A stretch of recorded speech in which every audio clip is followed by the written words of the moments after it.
yang aham vadami tang vadeta. Namo tassa bhagavato arahato samma sambuddhassa.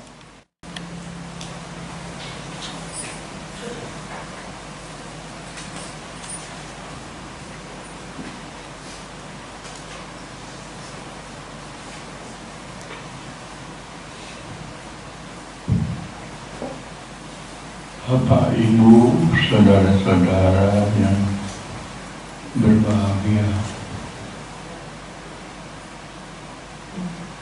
yang hadir pada kesempatan kita memperingati hari Magha Puja, memperingati Asala Puja.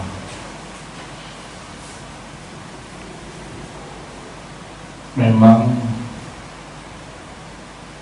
peringatan Asala Puja masih banyak yang kurang mengerti, sehingga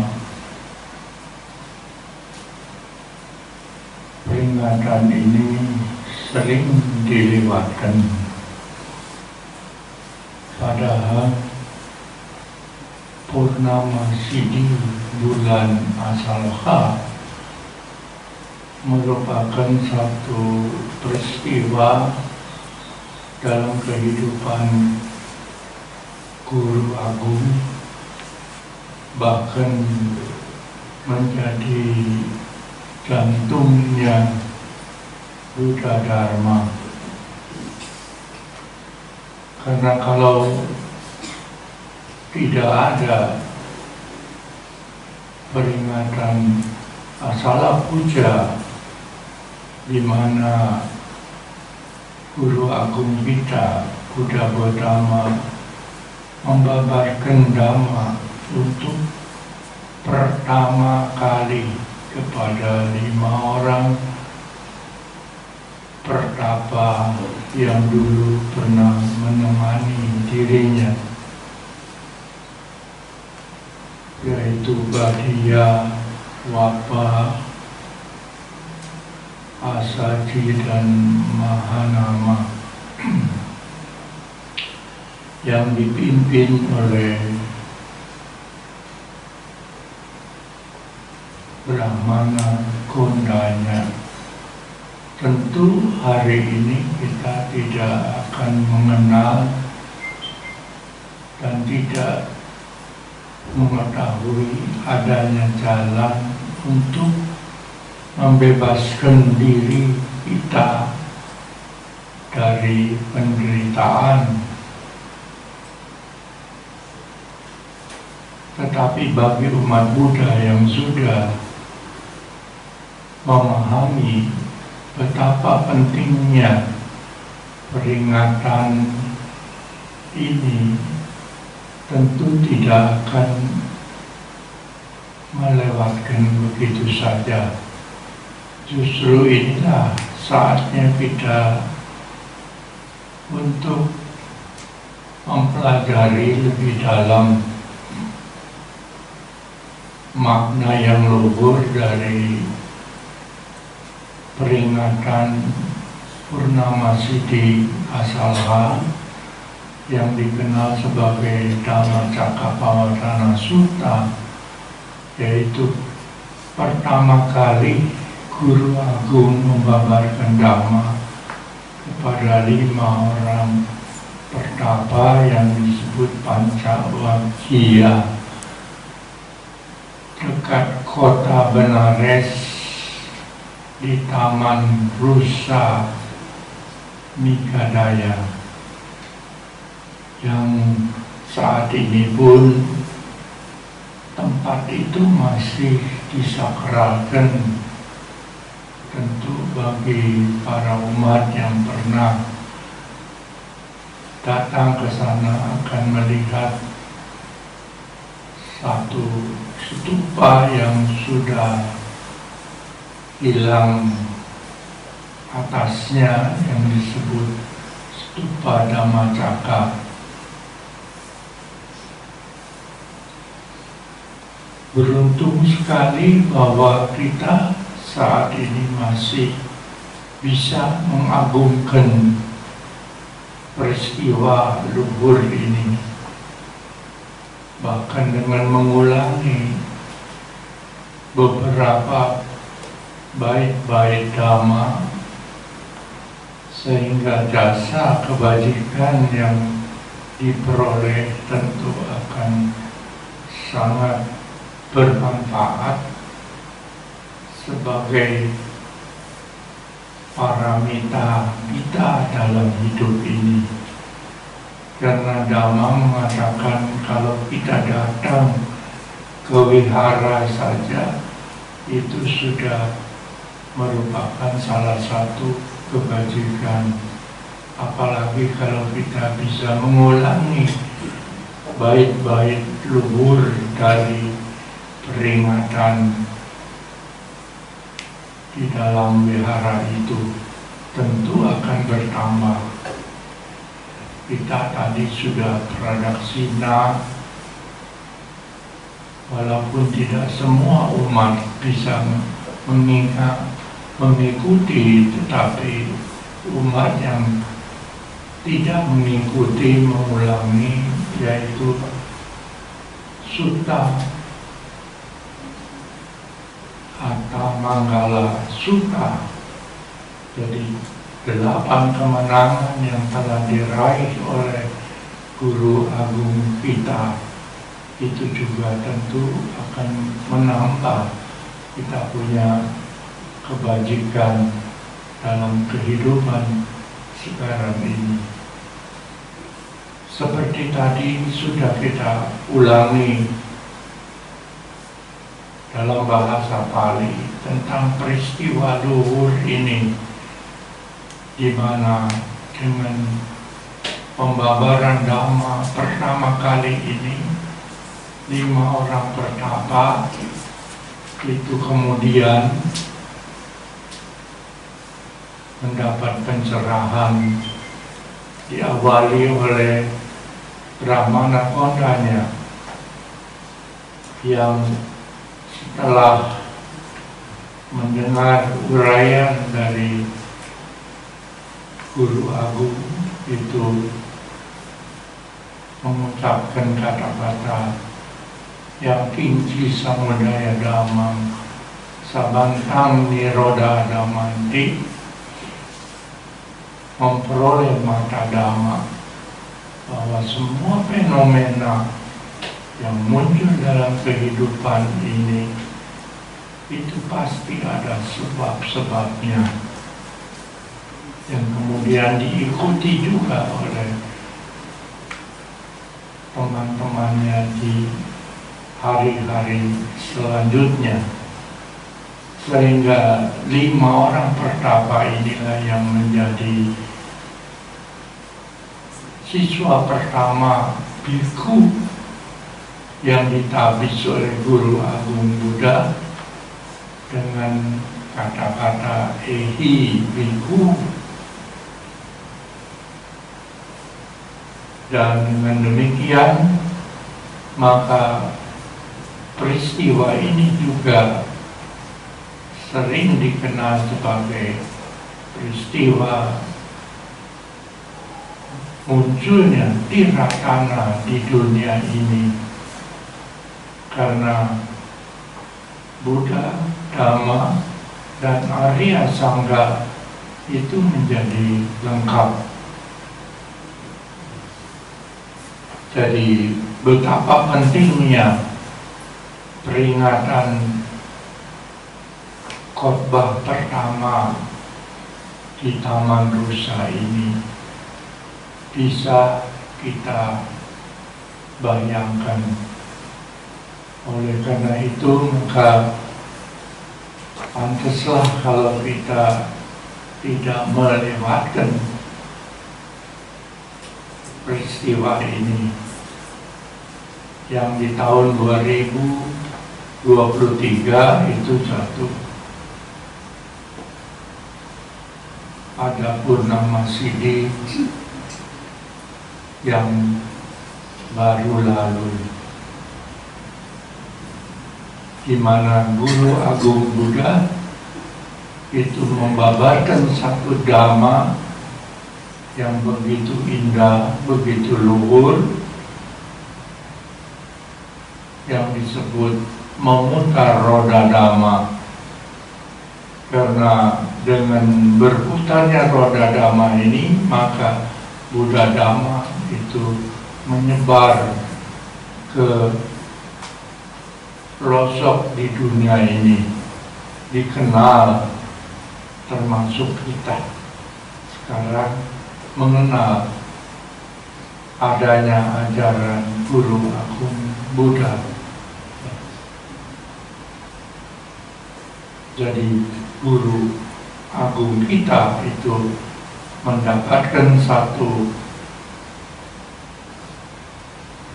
resep yang sangat manjur ya, untuk membebaskan manusia dari penderitaan ya. Artinya tidak akan ada kelahiran lagi bagi orang yang telah mencapai pencerahan itu. Banyak pertanyaan sering diajukan. Mengapa dalam peristiwa pemutaran roda dhamma ini itu hanya 5 orang pertapa yang langsung bisa mencerap dan mendapatkan pencerahan. Dimulai dengan Brahmana Kondanya, Brahmana yang tertua dari 5 pertapa itu.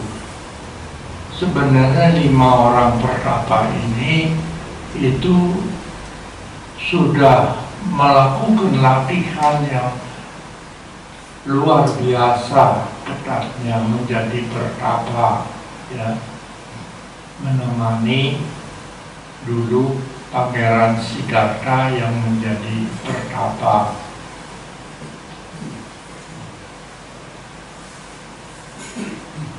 Sehingga mereka bisa mencapai tingkat arahat atau arya. Mengapa kelihatannya kok begitu mudah? Hal ini berhubungan dengan perjuangan dari para pertapa itu sendiri. Karena Sang Buddha sudah menyatakan bahwa pencapaian suatu tingkat luhur itu bukan secara spontan. Oleh karena itu, ada penjelasan dari kitab suci bahwa dalam mencerap dhamma itu sangat tergantung juga dari yang disebut jenius yang dimiliki oleh masing-masing orang. Boleh dikatakan sebagai jenius dhamma, karena yang diserap ini adalah dhamma. Dikatakan bahwa ada orang-orang yang begitu jenius sekali sehingga tidak perlu mendengarkan satu sutta sampai selesai, itu mereka bisa mendapatkan pencerahan di dalam batinnya. Seperti misalnya yang mulia Sariputra dan Moggallana, atau juga dikenal satu biku lagi, yaitu Bahia Darul Syria, yang tidak perlu mendengarkan uraian dhamma yang panjang lebar, ya. Dhamma Cakap Pawatana itu termasuk sutta yang panjang, Digha Nikaya, ya. Jadi ada di dalam Digha Nikaya, itu panjang. Tadi sudah dilakukan pembacaannya oleh kita bersama. Dan ketika selesai itu hanya Brahmana Kondanya yang bisa mengerti dengan jelas, sehingga Buddha memberikan dia itu julukan hanya Kondanya, ya. Kondanya yang sudah mengerti, ya. Yang 4 lagi itu baru kemudian hari-hari berikutnya itu bisa mengerti Dhamma dan menjadi arahat. Yang Arya Sariputra lebih-lebih lagi, beliau bertemu dengan salah satu dari 5 arahat dari Pancabagia, yaitu Asaji. Ketika ditanya, apa yang Bante dapat dari ajaran guru Buddha atau Sang Bhagawa, yang Arya Asaji hanya mengucapkan yang kinci samudaya dhamma sabantang niroda damante. Hanya 2 bait itu membuat yang Arya Sariputra itu tersadar batinnya dan menembus keadaan luhur dan menjadi orang suci. Begitu juga yang mulia Biku Moggallana, ya, setelah diberitahu itu juga mencapai kesempurnaan dalam waktu yang relatif singkat. Kalau Bahia Darul Syria lebih-lebih lagi, dia itu memaksa Guru Agung Buddha yang sedang pindah patah untuk memberikan wejangan Dhamma. Baru setelah 3 kali Sang Buddha memberikan kata-kata. Ketika melihat, yang ada adalah yang dilihat. Hanya kata-kata itu saja membuat Bahia Darul Syria, seorang pertapa, itu mencapai kesempurnaan. Hanya karena ada karma-karma yang tidak baik yang pernah dilakukan, yang harus dibayar. Bahia Darul Syria tidak berumur panjang. Dia masuk ke kota lalu diseruduk sapi sehingga mati, ya. Tetapi batinnya itu mendapatkan pencerahan dengan wejangan yang begitu singkat dari Guru Agung Buddha. Nah, orang-orang yang seperti ini dalam Dhamma disebut memiliki uga citanya. Uga citanya, jadi cita yang sudah sangat bersih, ya, tinggal sedikit lagi, ya. Jadi sama seperti kalau kita punya 1 gelas air yang sudah mapan, sudah rata begitu, itu tinggal satu tetes saja dikasih air, pasti dia akan tumpah. Ya. Ugaci tanyu namanya. Ya. Sedangkan Brahmana kondanya itu kan dia menerima dhamma itu setelah sekian kata-kata dibabarkan oleh Sang Buddha, ya. Jadi boleh dikatakan satu sutta lengkap. Lalu beliau mendapatkan pengertian yang kinci samudaya dhamma, sabantang niroda dhamma yang disebut sebagai mata dhamma. Nah, itu tingkat kedua yang disebut vipacitanyo. Jadi tidak heran kalau ada orang-orang arahat-arahat di zaman Sang Buddha itu ada yang langsung cepat, ada yang agak cepat. Nah, kalau kita ini apa? Kita ini sudah berapa ribu kali baca Dhammacakkappavattana Sutta, tapi kok belum juga mencapai pencerahan. Ya, itu kita tidak perlu kecil hati, karena kita ini ditingkatkan nea. Nea itu artinya yang harus belajar ribuan kali, ya, memahami dhamma, ya, memahami dhamma. Karena itu maka jangan kecil hati dan jangan malas untuk kita yang terlahir sebagai manusia dewasa ini untuk terus berjuang, ya, berjuang, karena kita membutuhkan waktu yang lama. Kan kalau kita belajar juga di sekolah, ada teman-teman kita yang begitu diajarkan oleh guru, langsung dia sudah senyum-senyum, sudah ngerti, saya sudah ngerti. Tapi kita belum mengerti. Mungkin 4-5 kali kita ulangi baru kita mengerti.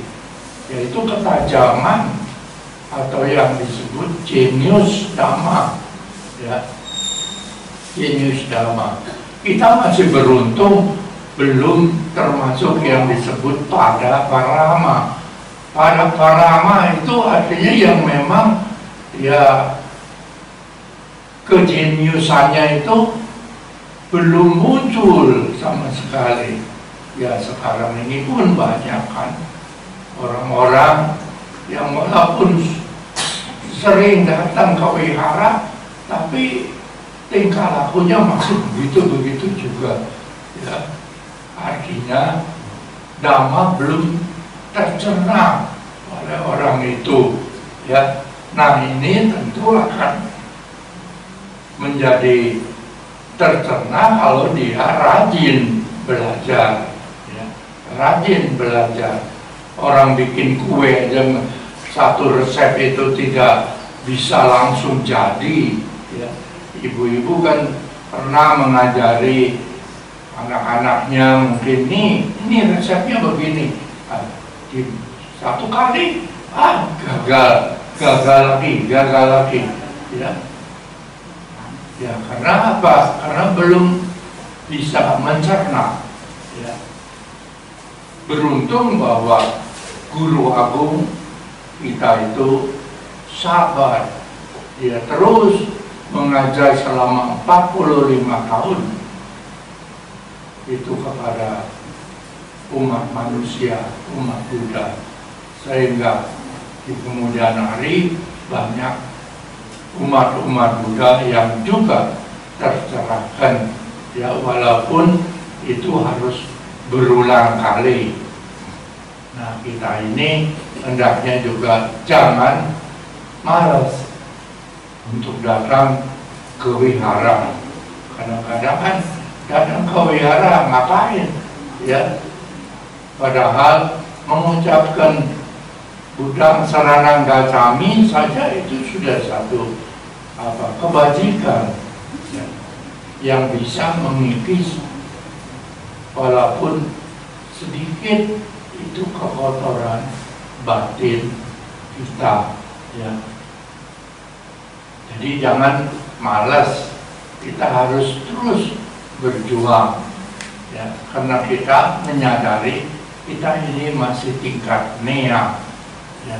Mudah-mudahan dengan rajin tekun kita belajar agama ya, kita akan bisa meningkatkan batin kita masing-masing, karena Sang Buddha mengatakan dukkha nirodha gamini patipada bahwa tabante, bahwa jalan untuk melenyapkan duka harus ditumbuhkan di dalam diri masing-masing ya, bukan bergantung kepada Buddha atau biku ya, atau romo-romo pandita ya. Mereka itu memang ada punya fungsi, yaitu untuk ya memberikan bahan-bahan untuk kita renungkan ya, sehingga dalam pencapaian ini pun kita melihat adanya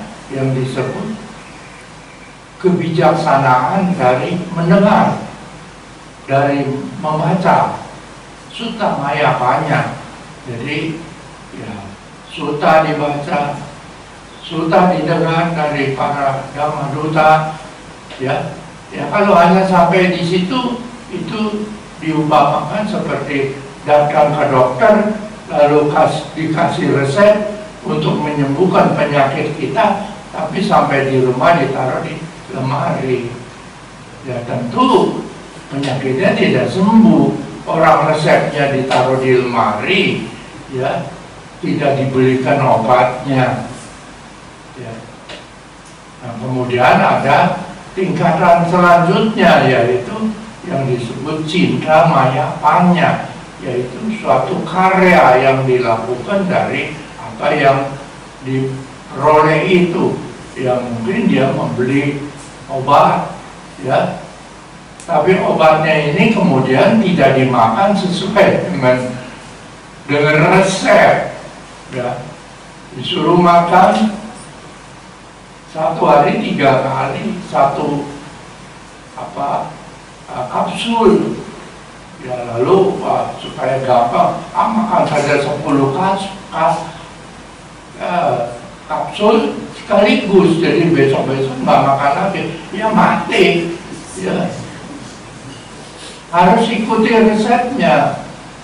Nah, ini yang disebut cinta mayapanya. Jadi direnungkan baik-baik apa yang tadi kita sudah dapat, baru kemudian nanti kita akan mendapatkan yang disebut Sutta Mayapanya atau Patiweda ya. Patiweda artinya kesembuhan. Begitu juga dengan ajaran Dhamma Cakkappavattana, itu harus diketahui pertama, kemudian direnungkan ya dalam-dalam, dan kemudian kita mempraktekkan itu ya. Baru nanti hasilnya bisa kelihatan ya. Karena kita tahu bahwa ajaran Sang Buddha itu dibabarkan sebagai penunjuk jalan buat kita. Jadi kita sendiri yang harus menjalankan setelah kita memahami dengan benar. Memang yang diberikan oleh Guru Agung Buddha itu adalah yang paling awal adalah 4 kesunyataan mulia. Apa itu 4 kesunyataan mulia? Kita harus mengerti, harus memahami bahwa Sang Buddha mengatakan bahwa ada kesunyataan tentang yang disebut duka. Duka itu bukannya sakit seperti kena api, kena apa itu barang tajam, tetapi duka di dalam batin ini mengarah kepada batin, yaitu ketidakpuasan. Ya. Sebab apa? Oh, ada yang disebut sumbernya. Sumbernya itu adalah dari keinginan kita untuk selalu yang menyenangkan. Padahal hukum yang ada, boleh dikatakan abadi, adalah di alam ini adalah hukum perubahan, anicca. Ya. Jadi tidak bisa dibantah. Ya. Siapa yang bisa membantah hukum anicca ini? Kita lahir dari bayi, kemudian bisa menjadi dewasa seperti ini, bahkan menjadi tua renta. Ya. Tenaga habis, rambut putih, ya. Giginya tanggal, tenaganya habis, tidak lagi seperti dulu. Ya. Sedangkan yang diinginkan adalah seperti dulu. Nah, ini bentrokan terjadi. Ya. Jadi keinginan dengan kenyataan itu berbenturan. Nah, akibatnya timbullah yang disebut duka, ketidakpuasan. Ya. Nah, akibat ketidakpuasan ini, ya, kalau kita renungkan terus lebih dalam, kita nanti akan tiba pada pengertian bahwa kehidupan ini sesungguhnya tidak ada yang bisa memiliki. Tidak ada yang bisa memiliki. Siapa yang memiliki? Ya. Tidak ada. Ya. Belum lama saya baca di YouTube, itu ada orang menjelaskan tentang teori fisika kuantum. Ya. Setelah dia hitung-hitung dengan sampai berapa banyak papan tulis, akhirnya ada kesimpulannya bahwa kehidupan ini, ya, itu maya. Ya. Jadi artinya tidak ada yang nyata. Tidak ada yang nyata. Yang disebut aku tidak ada, ya. Yang disebut ini juga tidak ada. Itu dihitung dengan perhitungan kuantum, ya. Sampai mereka itu menghitung alam semesta. Alam semesta pun ternyata itu sama, maya semuanya. Ya. Saya berpikir, mungkin ini yang disebut anatta oleh Sang Buddha. Karena anatta itu kan tidak ada pemilik, tidak ada kuasa, semua berjalan sebagaimana adanya. Tidak ada yang bisa dikuasai. Seperti kita ini kalau mau merenungkan yang disebut, ya kita kan sudah diberi nama, entah si Polan, entah siapa. Itu apakah si Polan itu bisa mencegah? Oh, si Polan ini berkata, rambutku jangan hitam dong, nanti jelek. Bisa nggak? Tidak bisa. Badanku jangan lemah karena nanti akan tidak kuat jalan. Ya, tidak bisa. Ya. Badanku jangan sakit. Tapi sakit itu datang dengan sendirinya. Ya, jadi tidak ada siapa yang bisa kuasa. Tidak ada. Ya, itu salah satu kita bisa renungkan, ya. Apalagi sekarang di zaman modern, kita ambil saja, kan sekarang semuanya punya itu HP ya, bisa moto ya, foto hari ini ya, terus bandingkan dengan foto yang akan datang. Nah, itu ternyata dalam teori kuantum itu sel-selnya sudah lain ya, sel-selnya sudah lain ya, bukan yang kemarin dengan sekarang itu sama, tapi sudah berbeda. Nah, jadi kenapa bisa begitu? Ya itu karena memang kewajaran akibat dari adanya hukum anicca, ya tidak bisa dicegah ya. Karena itu maka umat Buddha selalu diajarkan ya jara dhammomki, jarang anak itu, bahwa sudah wajar kalau tubuh kita ini yang terbentuk dari unsur-unsur pembentuk itu wajar kalau dia itu menjadi kabuk, menjadi apa, rusak, menjadi lemak, itu sudah wajar, tidak bisa dipertahankan. Lalu di dalam keadaan seperti ini, ya kalau kita lagi lemah, muncullah penyakit-penyakit yang tadinya kita tidak inginkan, ya, tidak inginkan, ya, seperti yang kita alami dalam masa COVID itu, ya begitu badannya lemah, si COVID itu datang, ya tidak diundang, tidak apa, itu lalu datang.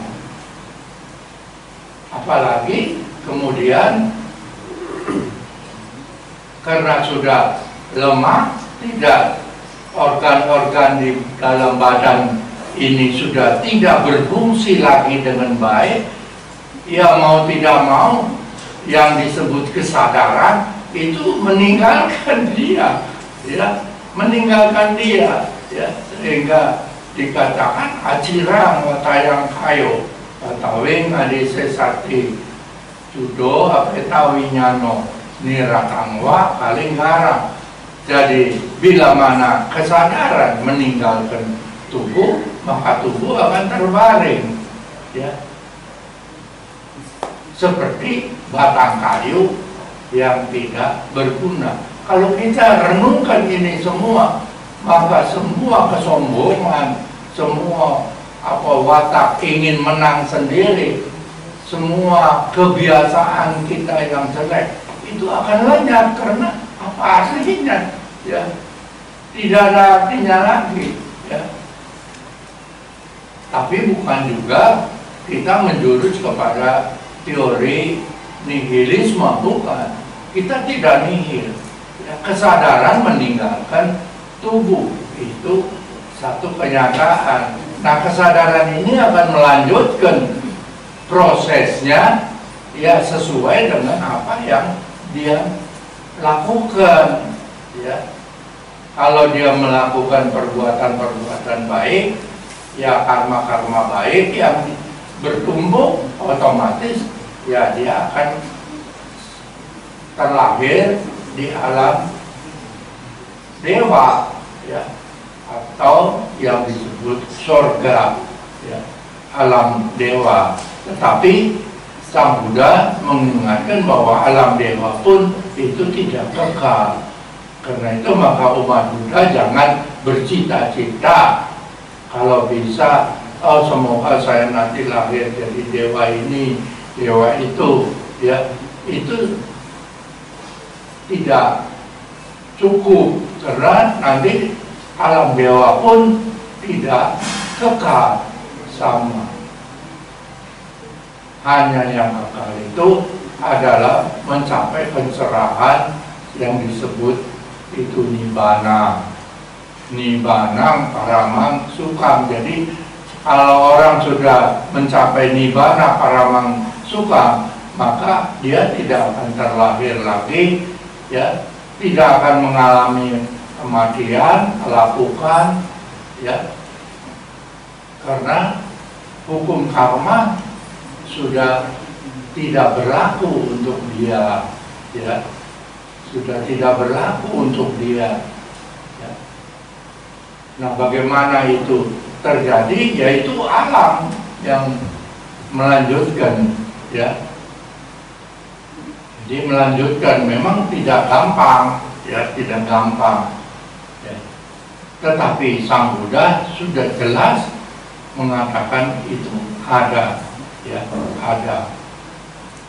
Dan ini semua bisa dicapai bila kita melakukan latihan meditasi, ya. Meditasi sehingga akhirnya kita itu bisa melihat dengan mata kepala sendiri, artinya dengan batin kita sendiri, pengalaman langsung, ya. Itu memang tidak bisa diberi oleh siapapun juga, ya. Tidak bisa diberi. Nah, bagi kita umat Buddha, ya tentu ini kan baru teori. Maka apa yang disampaikan oleh Guru Agung kita di dalam Dhammacakkappavattana Sutta, ya kita tentu tidak bisa mencerap keseluruhannya. Syukur kalau ada di antara Bapak Ibu yang bisa mencerap, itu lebih baik. Tetapi paling tidak kita diajarkan bagaimana menghadapi kehidupan ini dengan bijak, dengan bijaksana. Karena kita tahu bahwa ini tidak kekal, ya, tidak ada yang bisa memiliki, ya. Apa salahnya kalau kita berpikir, oh kalau gitu saya hiduplah sederhana, sesuai dengan apa adanya, ya, sesuai dengan apa ya sekarang saya miliki, ya. Jadi kalau sekarang kita hanya memiliki Innova, ya itu saja dinikmati, jangan pengen kapan saya punya kapal terbang, ya. Ya itu tentu tidak bijaksana. Jadi bijaksana itu artinya suatu tekad bulat di dalam diri kita untuk mengikuti proses alam sebagaimana adanya, ya, sebagaimana adanya. Jadi jangan yang bukan sebagaimana adanya itu dikejar-kejar, itu akan membuat penderitaan ekstra, ya. Tetapi hiduplah sebagaimana adanya, sebagaimana adanya. Karena itu maka Sang Buddha sudah menjelaskan bahwa kehidupan manusia ini ada dua sisi, ya. Ada yang disebut sisi menyiksa diri, atau kila matanu yogo, ada yang disebut itu memanjakan badan, kamasuka likani yogo, ya. Jadi kalau kita mengikuti yang kamasuka likanu yogo, kita akan merosot hidupnya, karena semua keinginan nafsu dituruti, ya. Nah, sebaliknya yang kedua itu menyiksa diri, itu juga tidak bijaksana, karena menyiksa diri akan menghancurkan jalan hidup kita, ya. Nah, jadi kita itu harus bijaksana. Jadi jalan bijaksana itu di atas dari yang dua ini, ya. Yang dua ini itu ditinggalkan. Apa yang bijaksana? Ya berbuatlah kebajikan sebanyak-banyaknya sesuai dengan anjuran Dhamma. Karena berbuat kebajikan sebanyak-banyaknya, walaupun kita belum mencapai tingkat arahat, kita tidak akan mengalami kelahiran di alam-alam penderitaan, ya. Karena kita tahu bahwa lahir ke alam kehidupan ini tidak bisa milih, ya. Siapa yang bisa pilih, ya. Kalau bisa milih, ya kita tentu inginnya lahir jadi anak di istana, tapi kan tidak bisa, ya. tahu-tahu sudah ada saja di dunia ini. Tetapi dengan kebajikan yang kita miliki, maka kebajikan inilah yang nanti akan mengatur, ya, mengatur. Jadi sama seperti kalau kita ini mau pergi ke luar negeri atau belajar atau apa, ya kalau kebajikannya banyak, artinya bekalnya banyak, ya bekal itu yang nanti akan mengatur, ya. Nah, kalau tidak ada bekal, ya dengan sendirinya akan sengsara. Tapi kalau ada bekal, ya bekal itu yang akan menunjang kita, ya, menunjang kita dimanapun kita terlahir, kita akan ada yang menunjang, ya, ada yang menunjang. Jadi setelah kita menjadi umat Buddha sekarang ini, maka ini tidak lain karena kebajikan kita yang menunjang, bukan ditunjang oleh patung ini, bukan, ditunjang oleh kebajikan. Karena itu maka kebajikan itulah yang perlu sebagai pandangan bijaksana untuk kita terus tingkatkan lebih banyak lagi, ya. Jadi kebajikan, kan kebajikan itu bukan hanya bergantung pada harta, ya, tetapi dari pengetahuan yang kita beri, nasihat-nasihat yang kita sampaikan kepada orang-orang yang perlu nasihat, ya, sehingga dia nanti akan menjadi orang baik, ya, ya, mengubah dirinya dari tidak baik menjadi baik. Nah, itu juga kebajikan, ya. Oleh karena itu maka mari kita sama-sama mengambil makna dari upacara yang kita laksanakan saat ini, ya, untuk menambah lebih banyak lagi kebajikan yang mampu kita kumpulkan sesuai dengan kemampuan kita masing-masing, ya. Jadi sesuai dengan kemampuan kita masing-masing. Jadi Dhamma tidak memaksa kita, ya. Dhamma tidak ada istilah dipaksa, ya. Kita sendiri yang harus melakukan. Nah, semoga saja makna dari peringatan Dhammacakkappawatthana ini akan mendorong kita dalam hidup masing-masing itu ke arah yang makin baik, makin baik. Semoga semua makhluk berbahagia. Sabbe satta bhavantu sukhita. Sadhu, sadhu, sadhu. Baik, bagi umat yang ingin melakukan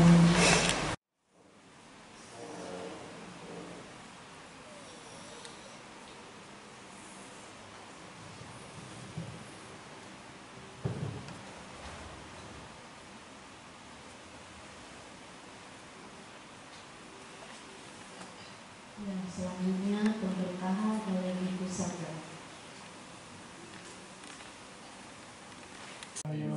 Om Hidaya Sudaya Manggale Aparajita Palam Keabudhanam Suhutitang Sukhano Sumuhoto Sasuyitang Brahmata Sama Buddha Sabadhamma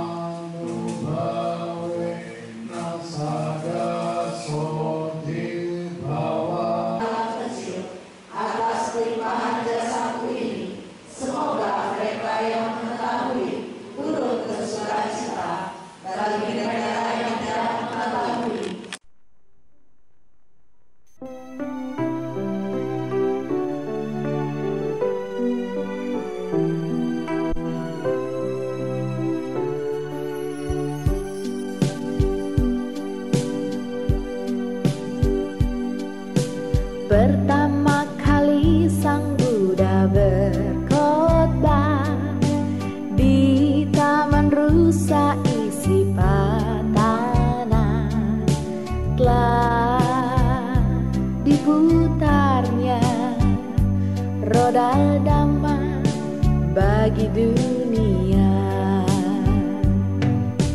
Pertama kali Sang Buddha berkhotbah di hadapan 5 orang petapa.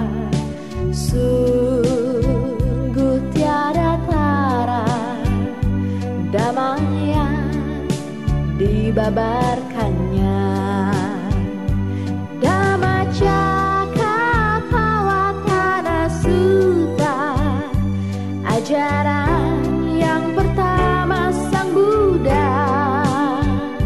Sekali roda Dhamma telah diputarnya, tiada yang dapat menghentikannya.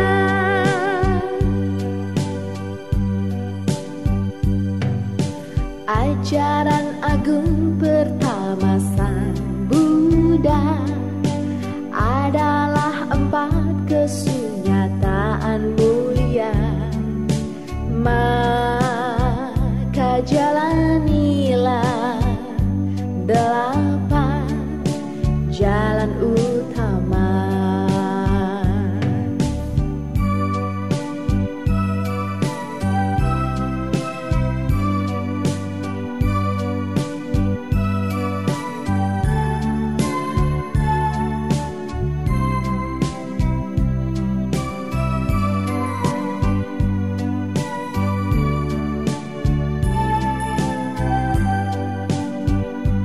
Dhammacakkappavattana Sutta, ajaran yang pertama Sang Buddha.